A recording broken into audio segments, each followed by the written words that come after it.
Welcome to all rounder clips. ನಮ್ಮ main channel ಇರೋ ತುಂಬಾ ಇಂಟ್ರೆಸ್ಟಿಂಗ್ ಕ್ಲಿಪ್ಸ್‌ನ ಈ ಚಾನಲಲ್ಲಿ ಪೋಸ್ಟ್ ಮಾಡ್ತೀವಿ. ಸೊ ದಯವಿಟ್ಟು ಸಬ್ಸ್ಕ್ರೈಬ್ ಮಾಡಿ. ಇವೆಲ್ಲ ಡಿಸ್ಕಷನ್ ಆಗಿರೋದು ವೆನೆಜುವೆಲಾ ಅಂತ ಹೇಳಿದ್ರು, ಇರಾನ್ ಅಂತ ಹೇಳಿದ್ರು, ನೀವು ಹೀಲಿಯಂ ಅಂತ ಹೇಳಿದ್ರಿ. Everything comes down to black gold which is petroleum, crude oil. Crude ಆಯಿಲ್‌ಗೆ ಜಗತ್ತಲ್ಲಿ ಇಷ್ಟೆಲ್ಲ ಆಗ್ತಿರೋದು ಮೇನ್ ರೀಸನ್ ಯಾಕೆ ಅಂದರೆ ನಿಮಗೂ ಗೊತ್ತಿರುತ್ತೆ. ರಿಚರ್ಡ್ ನಿಕ್ಸನ್ ಅವಾಗೆಲ್ಲ ಗೋಲ್ಡ್ ರಿಸರ್ವ್ಸ್ ಎಲ್ಲ ತೊಗೊಂಡು ಹೋಗ್ತಾ ಇರ್ತಾರೆ. ಏನು ಮಾಡೋದು, ಡಾಲರ್ ಯಾರು ತೊಗೊಳಲ್ಲ ಅಂದರೆ ನಮ್ಮ ಎಕಾನಮಿ ಬೂಸ್ಟ್ ಮಾಡೋಕ್ಕಾಗಲ್ಲ ಅಂತೇಳಿ ಸೌದಿಗೆ ಹೋಗಿ ಪ್ರತಿಯೊಂದು ಬ್ಯಾರಲ್ ಏನೇನು ನೀವು ಮಾರ್ತೀರಾ ಡಾಲರಲ್ಲೇ ನೀವು ಹೌದು. ಟ್ರಾನ್ಸಾಕ್ಷನ್ ಮಾಡಬೇಕು ಅಂದಿದ್ದು ಡಾಲರ್ ಬಿಕೇಮ್ ದ ಸ್ಟ್ಯಾಂಡರ್ಡ್. ಅದರಿಂದನೇ ಫಾರೆಕ್ಸ್ ರಿಸರ್ವ್ ಅನ್ನೋ ಕಾನ್ಸೆಪ್ಟ್ ಬಂತು ಅಂತ ಅನ್ಕೋತೀನಿ. ಜಗತ್ತಲ್ಲೆಲ್ಲ ಡಾಲರ್ಸ್ ಅಕ್ಯುಮುಲೇಟ್ ಮಾಡೋಕ್ಕೆ ಸ್ಟಾರ್ಟ್ ಮಾಡಿದ್ರು.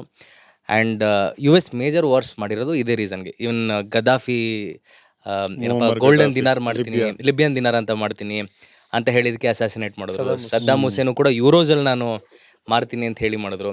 Venezuela was A different agenda because ಮೊದಲು ಯು ಎಸ್ ಕಂಪ್ನೀಸ್ ಎಲ್ಲ ಅಲ್ಲೇ ಇತ್ತು. ಆಮೇಲೆ ಹ್ಯೂಗೋ ಚಾವೇಸ್ ಬಂದವ್ರನ್ನೆಲ್ಲ ವಾಪಸ್ ಕಳಿಸಿದ್ರು. ಸೋಷಿಯಲಿಸಮ್ ಅವ್ನು ಜಾಸ್ತಿ ಮಾಡಿದ್ದಕ್ಕೆ ಇವರು ಒನ್ ಟೈಮ್ ಬಂದಾಗ ಹೊಡೆಯೋಣ ಅಂತ ಇವಾಗ ಹೊಡೆದ್ರು, which was the weakest. Because ಸ್ವಲ್ಪ ವರ್ಷದ ಹಿಂದೆ ಮಧುರೋ ರೇನಲ್ಲೇ ಅವ್ರ ಎಕನಾಮಿ ಎಷ್ಟು ಇನ್ಫ್ಲೇಟ್ ಆಗಿತ್ತು ಅಂದರೆ ಈ ಥರ ಗಾಡಿಗಳು ತುಂಬ ನೋಟ್ಸ್ಗಳು ತರ್ತಾರೆ. So coming back it is all because of the Currency. Crude oil.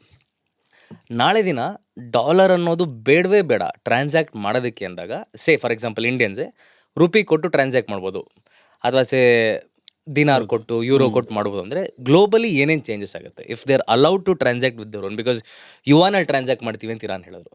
So if a country decides to transact with their own currency, crude ಆಯಿಲ್ಗೆ ಏನೇನು ಚೇಂಜ್ ಆಗುತ್ತೆ ಪ್ರಪಂಚದಲ್ಲಿ? ಸೊ ಡಾಲರ್ ಅನ್ನೋದು ultimate weapon that U S has. ನೀವು ಕರೆಕ್ಟಾಗಿ ಹೇಳಿದ್ರಿ. Dollar ಅನ್ನೋದು it is tie to the gold. Correct. ಆಮೇಲೆ dollar is tie to all other currency. ನೀವು ಇದು 1971ನಲ್ಲಿ ಸೌದಿ ಅರೇಬಿಯಾ ಜೊತೆ ಅಗ್ರಿಮೆಂಟ್ ಆಯಿತು. ನೀವೇನೇ ಮಾರಿದ್ರು ಡಾಲರಲ್ಲಿ ಮಾರಿ ಅಂತಂದು, ಓಕೆ. ಎಣ್ಣೆನ ಆಯಿಲ್ನ, ಅಲ್ಲ. ರೈಟ್. ಸೊ ಎಲ್ಲ ಕಂಟ್ರೀಸಿಗೂ ಆಯಿಲ್ ಬೇಕು. ಈಗ ನಾವು ತಗೊಳ್ತೀವಿ ಅಂದರೆ ಡಾಲರಲ್ಲಿ ಪೇ ಮಾಡಬೇಕಂತಂದರೆ ಎವ್ರಿ ಡೇ ಬೇಕಲ್ವ oil. Correct. So we started holding dollars. So it become A reserve currency for every country. ನಾನು ಏನಾದ್ರು ತಗೋಬೇಕಂದ್ರೆ ಇಲ್ಲಿ ಈ ಭಾಗದಲ್ಲಿ, ಸೊ ಸೌದಿ ಅರೇಬಿಯಾ ಶುರು ಮಾಡ್ತು ಬೇರೆ ಅದರ್ ಕಂಟ್ರೀಸ್ ನೀವು ಡಾಲರಲ್ಲಿ ಕೊಡಿ ಅಂತಂದ್ಬಿಟ್ಟು. ಯಾಕೆ ಅಂತಂದರೆ ದೆನ್ ಯು ಎಸ್ ಇಂಟ್ರಡ್ಯೂಸ್ಡ್ ಅನ್ನೋದು. ಅದಕ್ಕಿಂತ ಮುಂಚೆ ಬ್ರೆಟನ್ ವುಡ್ಸ್ ಅಗ್ರಿಮೆಂಟ್ ಅಂತ ಆಗಿತ್ತು. ಒಂದು 44 ಕಂಟ್ರೀಸ್ ಎಲ್ಲ ಸೇರ್ಕೊಂಡು ನಾವು ನಿಮ್ದೇನು ಡಾಲರ್ ಇದೆಯಲ್ಲ ಅದಕ್ಕೆ ನಾವು ಟೈ ಅಪ್ ಮಾಡ್ಕೊತೀವಿ, anchoring our currency to dollar. Reason ಏನು ಅಂದರೆ ಅದಕ್ಕಿಂತ ಮುಂಚೆ ಗ್ರೇಟ್ ಡಿಪ್ರೆಷನ್ ಆಯಿತು 1931ನಲ್ಲಿ. ನಮ್ಮ ರುಪಿ ನಮ್ಗೆ ಇಷ್ಟ ಬಂದಂಗೆ ನಾವು ಜಾಸ್ತಿ ಮಾಡೋದು ಕಡಿಮೆ ಮಾಡೋದು. ಪಾಕಿಸ್ತಾನ ಇರಲಿಲ್ಲ, ಅದಕ್ಕೆ ಇನ್ನೊಂದು ಯಾವುದೋ ಕಂಟ್ರಿ ಎಕ್ಸಾಂಪಲ್ ಇಷ್ಟ ಬಂದಂಗೆ ಮಾಡ್ತಾ ಇದ್ವಿ. ಅದಕ್ಕೊಂದು ಸ್ಟ್ಯಾಂಡರ್ಡ್ ಇರಲಿಲ್ಲ, ಒಂದು ಕರೆನ್ಸಿಗೆ ಸ್ಟ್ಯಾಂಡರ್ಡ್ ಇರಲಿಲ್ಲ. ಸೊ ಎಲ್ಲ ಏನಾಗಿತ್ತು, ಈ ಕಂಟ್ರಿಗಳು ಸೇರ್ಕೊಂಡು ಡಾಲರ್ಗೆ, dollar was link to gold ಅಲ್ವಾ. ಸೊ ಅದ್ರದ್ದು ಒಂದು ಸ್ಟೇಬಲ್ ರೇಟ್ ಇರ್ತಾ ಇತ್ತು. ಇವು ಇದಕ್ಕೆ ಲಿಂಕ್ ಆದವು. ಆಮೇಲೆ ವರ್ಲ್ಡ್ ಓವರ್ ಇವೆಲ್ಲ ಲಿಂಕ್ ಆದವು. ಇವ್ರ ಮಧ್ಯದಲ್ಲಿ ಸ್ವಿಫ್ಟ್ ಅನ್ನೋದನ್ನ ಇಂಟ್ರೊಡ್ಯೂಸ್ ಮಾಡಿದರು. ನಾವು ಇಂಟರ್ನ್ಯಾಷನಲ್ ಇದು ಮಾಡಬೇಕಾದ್ರೆ SWIFT code is important. Correct. All over the world ಅದನ್ನು ಸ್ಟ್ಯಾಂಡರ್ಡಾಗಿ ತೊಗೊಂಡ್ವು.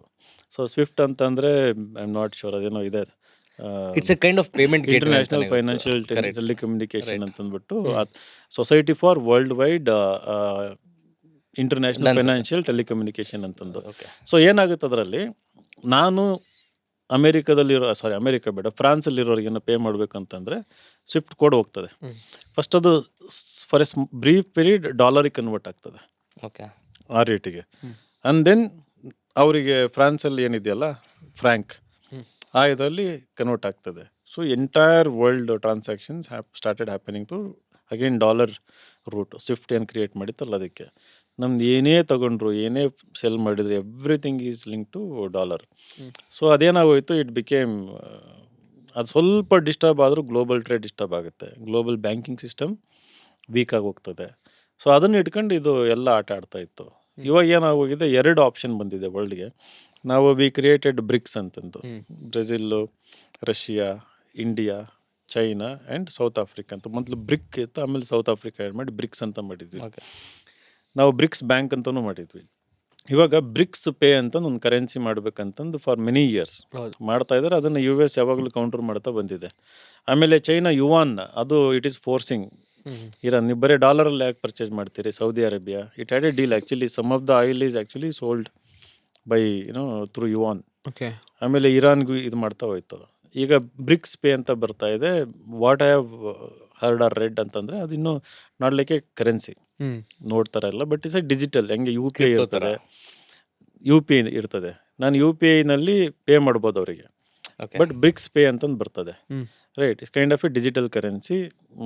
ಇನ್ನೊಂದು ನೀವು ನೋಡಿರ್ಬೇಕು ಅನ್ಸುತ್ತೆ ಮೇ ಬಿ ಇಂಟರ್ನೆಟ್ಟಲ್ಲಿ, ನಾವು ಏನು ಬ್ರಿಕ್ಸ್ ಏನಿದೆಯಲ್ಲ 5 ಕಂಟ್ರಿದು ಕರೆನ್ಸಿ ನೇಮು ಆರಿಂದ ಶುರು ಆಗುತ್ತೆ. ರಿಯಲ್ ಅನ್ನೋದು ಓ. ಬ್ರೆಜಿಲ್ಲು, ಆಯಿತಾ. ಹ್ಮ್. ರಷ್ಯಾದ್ದು ರೂಬಲ್ ಅಂತಂದ್ಬಿಟ್ಟು, Correct. ಇಂಡಿಯಾದ್ದು ರುಪಿ ಅಂತಂದು, ಚೈನಾದ್ದು ರೆನ್ಮಿನಿಬಿ ಅಂತಂದು. ಹ್ಮ್. ಯುವಾನ್ ಅಂತೀವಿ, ಬಟ್ ಅದು ಆ್ಯಕ್ಚುಲ್ ನೇಮ್ ಇದು ರೆನ್ಮಿನಿಬಿ ಅಂತಂದು. ಹ್ಮ್. ಆಮೇಲೆ ಸೌತ್ ಆಫ್ರಿಕಾದ್ದು ಅದನ್ನು ಐ ಥಿಂಕ್ ರಿಯಲ್ ಇನ್ನೊಂದೇನೋ ಇದೆ, ಅದು ಆರಿಂದನೇ Okay, ಶುರು okay. ಆಗುತ್ತೆ. ಸೊ R5 ಇನಿಷಿಯೇಟಿವ್ ಅಂತಂದು ಮಾಡಿದ್ದಾರೆ, ಬ್ರಿಕ್ಸ್ ಪೇ ಅಂತಂದು ಮಾಡಿದ್ದಾರೆ. Yes. ಈಗ ಇದು ನಿಮ್ಮ ಪ್ರಶ್ನೆ ಹೇಳ್ಬೇಕಂದ್ರೆ, ಇದು ಇಂಟ್ರೊಡ್ಯೂಸ್ ಆಯಿತು ಅಂತಂದರೆ you are directly hitting the core of the US hegemony ಅಥವಾ ಸುಪ್ರಿಮಸಿ. ಹ್ಮ್. ಅದು ವೀಕ್ ಆದಾಗ ಬೇರೆ ಕಂಟ್ರಿಗಳು they start caring very less. Correct. ನಿನ್ನ ಕರೆನ್ಸಿ ಬೇಕಿಲ್ಲ ನನಗೆ, ನನ್ನ transaction I can do with another country, so I can sell or buy with any one ಅನ್ನೋದು ಹಂಗಾಗ್ಬಿಡ್ತದೆ, right. So it weakens the US supremacy and hegemony. Hmm. So ಹಂಗಾಗಿ ಏನು ಮಾಡ್ತಾ ಇದ್ದಾರೆ, ಈ ವಾರ್ಗಳು ಬರೋದು ಮತ್ತು ಡಾಲರ್ನ ಸ್ಟ್ರೆಂಥನ್ ಮಾಡೋವಂಥದ್ದು, and then controlling the key trade. ಈಗ US ಬ್ಲಾಕೇಡ್ ಆಗ್ತಾ ಇದೆ, ರೈಟ್, ಈ ಸ್ಟೇಟ್ ಆಫ್ ಹಾರ್ಮುಜಲ್ಲಿ, Correct. ರೈಟ್. ಮಾತಾಡ್ಬೇಕು. ಹಾಂ. ಸೊ ಅದು ಒಂದು ಬೇರೆ ಸ್ಟೋರಿ. ಅದು ಅಂದರೆ ಇಟ್ ವಾಂಟ್ಸ್ ಟು. ಅಲ್ಲ ಸರ್, ನನ್ನ ಕ್ವಶನ್ ಏನು ಅಂತಂದ್ರೆ, ಈಗ ಇರಾನ್ಗೆ ಅದು ಏನು ಟೋಲ್ ಹಾಕಕ್ಕೆ ಎಲ್ಲ ರೈಟ್ಸ್ ಇದೆ, ಬಿಕಾಸ್ ಅದು ಅವ್ರ ವಾಟರ್ಸ್. ಹೌದೌದು. ಅಮೆರಿಕ ಹೇಗೆ ಬಂದು ಆ ಒಂದು ಜಾಗದಲ್ಲಿ ಏನೋ ಟೋಲ್ ಹಾಕ್ತಾರೆ, ಬಿಕಾಸ್ ಅವ್ರಿಗೂ ಅದಕ್ಕೂ ಸಂಬಂಧ ಇಲ್ಲ, ಅಂಡ್ ಅವ್ರ ವಾಟರ್ಸು ಅಲ್ಲ. ಸುಮ್ಮನೆ ನನ್ನ ಹತ್ರ ನಾನೇನೋ ಸ್ಟ್ರಾಂಗ್ ಇದ್ದೀನಿ ಅಂದ್ಬಿಟ್ಟು ಎಲ್ಲಿ ಬೇಕೋ ಅಲ್ಲಿ ಹಾಕೊಂಡ್ರೆ, ಈಗ ನಾಳೆ ಇಂಡಿಯಾದಿಂದ ಶ್ರೀಲಂಕಾಗೆ ಯಾವುದೋ ಒಂದು ಶಿಪ್ ಹೋಗ್ಬೇಕು, ನೀವು ಟೋಲ್ ಕೊಟ್ಬಿಟ್ಟು ಹೋಗ್ಬೇಕು ಅಂತ ಬಂದು ಹಾಕೊಂಡ್ರೆ ಏನಾಗುತ್ತೆ? ಬಿಕಾಸ್ ಯಾಕೆ ಯಾವ ಕಂಟ್ರೀಸು ಕ್ವಶನ್ ಮಾಡ್ತಿಲ್ಲ ಇದನ್ನ? ಇಲ್ಲ, ಬ್ಲಾಕೇಡ್ ಅಂದರೆ ಇಟ್ಸ್ ನಾಟ್ ಟೋಲ್ ಆ್ಯಕ್ಚುಲಿ. ಅಂದರೆ ಟೋಲ್ ಜೊತೆಗೆ hmm. It is specifically targeting Iranian ships. Okay. ಈಗ ಇರಾನಿಂದ ಒಂದು ಶಿಪ್ ಹ್ಮ್. ಆಯಿಲ್ಲು ಅಥವಾ ನ್ಯಾಚುರಲ್ ಗ್ಯಾಸ್ ಇನ್ನೇನೋ ತಗೊಂಡು ಅಲ್ಲಿಂದ ಹಾರ್ಮುಜಿಂದ ಹೋಗ್ಬಿಟ್ಟು ಹ್ಮ್. ನಮ್ಮ ಇಂಡಿಯಾಗೋ ಬೇರೆ ಕಡೆನೂ ಸೇಲ್ ಮಾಡ್ತಾರೆ ಅಂದರೆ ಇರಾನಿಗೆ ದುಡ್ಡು ಬರುತ್ತಲ್ಲ. ಕರೆಕ್ಟ್. ಇರಾನಿಗೆ ದುಡ್ಡು ಬಂದಾಗ ಆ ದುಡ್ಡು ಎಲ್ಲಿ ಹೋಗುತ್ತೆ? ವಾರ್ಗೆ ಹೋಗುತ್ತೆ. ವಾರ್ಗೆ ಹೋಗುತ್ತೆ, ಹಾ. ಎಕಾನಮಿ ಬೂಮ್ ಅಂದರೆ they will buy stuff. Hmm. ಅದನ್ನು ಟಾರ್ಗೆಟ್ ಮಾಡ್ತಾ ಇದೆ. ಬೇರೆ ಕಂಟ್ರಿ ನೀನು ಏನಾರು ಎತ್ತಾಕೊಂಡು ಹೋಗಲ್ಲಿಂದ, ಓಕೆ. ಅದನ್ನು ಇರಾನ್ ಬ್ಲಾಕ್ ಮಾಡ್ತಾ ಇತ್ತು. ಹೌದು. ಸೊ ದಟ್ ಬೇರೆ ಕಂಟ್ರಿ ಹೋಗೋದನ್ನು ವೀಕ್, ಇಟ್ ಗೇವ್ ಎಕ್ಸೆಪ್ಷನ್ ಇಂಡಿಯಾಗೆ ಮತ್ತು ಫ್ರೆಂಡ್ಲಿ ಕಂಟ್ರೀಸಿಗೆ. ಹ್ಮ್. ಅದನ್ನು ವೀಕ್ ಮಾಡಿದರೆ ಇರಾನ್ ಏನು ಅಂದ್ಕೊಂಡಿತ್ತು, ಇವ್ರು ನೆಗೋಷಿಯೇಟಿಂಗ್ ಟೇಬಲ್ಲಿ ಬರ್ತಾರೆ ಅಂತ. ಹ್ಮ್. ನಾವು US ಏನು ಮಾಡ್ತು, ಇರಾನ್ನೇ ವೀಕ್ ಮಾಡಿಬಿಡೋಣ. ಹ್ಮ್. ಸೊ ಈ ಬ್ಲಾಕೇಡ್ ಏನಪ್ಪ ಅಂತಂದರೆ, ಈಗ ಅಲ್ಲಿ ವಾರ್ ಬಂದಿರೋದು ಇಲ್ಲಿಗಲ್ಲೇ, ಹೌದು. No international treaty. ಈಗ treaty of the ocean sea ಅಂತ ಬರುತ್ತೆ, ಲಾ ಆಫ್ ದ ಸಿ ಅಂತ ಬರುತ್ತೆ, ಇಂಟರ್ನ್ಯಾಷನಲ್ ವಾಟರ್ಸ್ ಟ್ರೀಟಿ ಇರ್ತದೆ. ಅದು ಹೇಳಿದ್ನಲ್ಲ ಆಗಲೇ, ಯಾವ ಇಂಟರ್ನ್ಯಾಷನಲ್ ರೂಲ್ಸು, ನಾರ್ಮ್ಸು, ರೆಗ್ಯುಲೇಷನ್ನು, ಲಾಸಿಗೂ ನೋ ರೆಸ್ಪೆಕ್ಟ್. ಇದು ಕರೆಕ್ಟ್. ನಾನು ಅಲ್ಲಿ ಬೇಸ್ ಆಲ್ರೆಡಿ ಇತ್ತು, ಸೌದಿ ಅರೇಬಿಯಾದಲ್ಲಿದೆ, ಇರಾಕಲ್ಲಿ ಬೇಸ್ ಇದೆ, ಆಲ್ ಕಟಾರಲ್ಲಿ, ಆಮೇಲೆ ಇಲ್ಲಿ ಸೆಷಿಲಿಸ್ ಅಂತ ಒಂದು ಐಲ್ಯಾಂಡ್ ಬರುತ್ತೆ, ಸುತ್ತಮುತ್ತ ಇಂಡಿಯನ್ ಓಷನ್ದಲ್ಲಿ ಡಿಯೋಗೋ ಗಾರ್ಸಿ ಅಂತ ಒಂದು ಬರುತ್ತೆ, ಎಲ್ಲ ಕಡೆ ಇವ್ರದ್ದು ಬೇಸಸ್ ಇದೆ. ಹ್ಮ್. ಈ ಬ್ಲಾಕೇಡ್ ಅನ್ನೋದು ಏನಂತಂದರೆ to weaken Iran and to bring it to negotiating table ಅಂತಂದ್ಬಿಟ್ಟು ಮಾಡ್ತಾ Okay. ಇರೋದು.